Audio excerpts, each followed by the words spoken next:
सोलापूर जिल्ह्यात भाजपाचा स्वबळाचा नारा, नगराध्यक्षपदाचे सर्व उमेदवार कमळ चिन्हावरच लढणार, पालकमंत्री गोरेंचं मोठं वक्तव्य. स्थानिक स्वराज्य संस्थांच्या निवडणुका जाहीर झाल्यानंतर राजकीय घडामोडींना वेग आला आहे. राजकीय नेत्यांनी गाठीभेटी दौरे सुरू केलेले आहेत, तसेच इच्छुक उमेदवारांच्या मुलाखती देखील सुरू केल्या आहेत.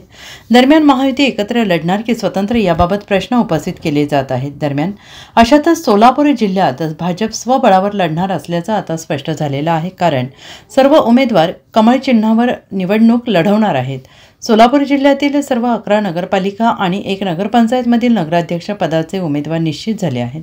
भाजप सर्व ठिकाणी पक्षाच्या चिन्हावर निवडणूक लढवणार असल्याची माहिती खुद्द सोलापूरचे पालकमंत्री जयकुमार गोरे यांनी दिली आहे. जयकुमार गोरे यांनी दिलेल्या माहितीनुसार 17 तारखेला सकाळी नगराध्यक्ष आणि सर्व नगरसेवकांची यादी जाहीर होणार आहे. नगराध्यक्षपदाचे सर्व उमेदवार कमळ या चिन्हावर निवडणूक लढणार असल्याचं गोरे यांनी म्हटलेलं आहे. दरम्यान आता भाजपच्या या निर्णयानंतर महायुतीमधील इतर मित्रपक्ष नेमकी काय भूमिका घेणार हे पाहणं देखील महत्त्वाचं ठरणार आहे. 4 नोव्हेंबरला राज्यातील 246 नगरपालिका आणि 42 नगरपंचायतीच्या निवडणुकांची घोषणा करण्यात आली. निवडणूक आयोगाने पत्रकार परिषद घेत मतदानाच्या तारखा जाहीर केलेल्या आहेत. त्यासाठी 2 डिसेंबर रोजी मतदान होणार असून त्याचा निकाल 3 डिसेंबर रोजी होणार आहे. दरम्यान या निवडणुकीसाठी 4 नोव्हेंबरपासून आचारसंहिता लागू करण्यात आली आहे. बहुतांश ठिकाणचे उमेदवार जवळजवळ निश्चित झालेले आहेत. काही नगरसेवकांचे उमेदवार फायनल होत आहेत आणि मी पक्ष म्हणून या जिल्ह्यातल्या 12च्या 12 ठिकाणी नगराध्यक्ष पदाचे उमेदवार हे कमळ चिन्हावरचे असतील आणि त्यासोबत त्या विभागामध्ये त्या गावामध्ये आम्ही स्थानिक पक्षांना सोबत घेऊन आघाडी आम्ही करू, परंतु नगराध्यक्ष हे चिन्हावर असतील.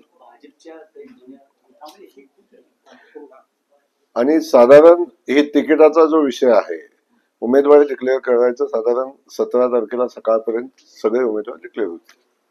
भाजपच्या काही जुन्या कार्यकर्त्यांनी मीटिंग घेतली होती, त्यांनी मागणी केली आहे की उमेदवारी मिळावी, तर तसा काही विचार होणार आहे का? कारण इच्छुक खूप आहेत आणि काही भारतीय जनता पक्षाचे जुने नवे सगळे कार्यकर्ते एकत्र येऊन निवडणूक करतील.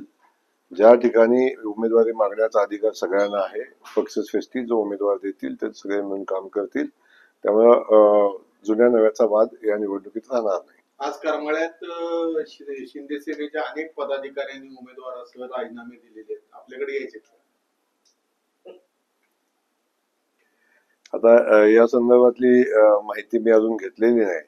कोणी राजीनामे दिले आणि कोणी विजय बागल त्यांचे 55 शाखा प्रमुख आणि जवळपास 20,000 नोंदणी केलेली त्यांची. नाही, आपल्याला मी सांगतो की दिग्विजय बागल भारतीय जनता पक्षामध्ये येतील, त्यांचा प्रवेश भारतीय जनता पक्षामध्ये होईल आणि ते भारतीय जनता पक्षासोबतच काम करतील. पंढरपूर नगराध्यक्ष पदासाठी ऐन वेळेस उमेदवार बाहेरचा घेण्यात येईल अशी चर्चा आहे.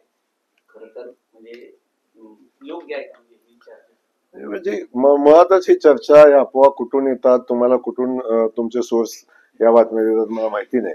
भारतीय जनता पक्ष पंढरपूर शहरामध्ये खूप सक्षम आहे. भारतीय जनता पक्षाकडे खूप सकस आणि सक्षम कार्यकर्ते आहेत आणि या ठिकाणी भारतीय जनता पक्षाला आयात उमेदवाराला उमेदवार देण्याचं कुठलं कारण नाही. भारतीय जनता पक्षाचा उमेदवारच या ठिकाणी निवडणूक लढवेल. Bureau report, SPN Marathi, Solapur.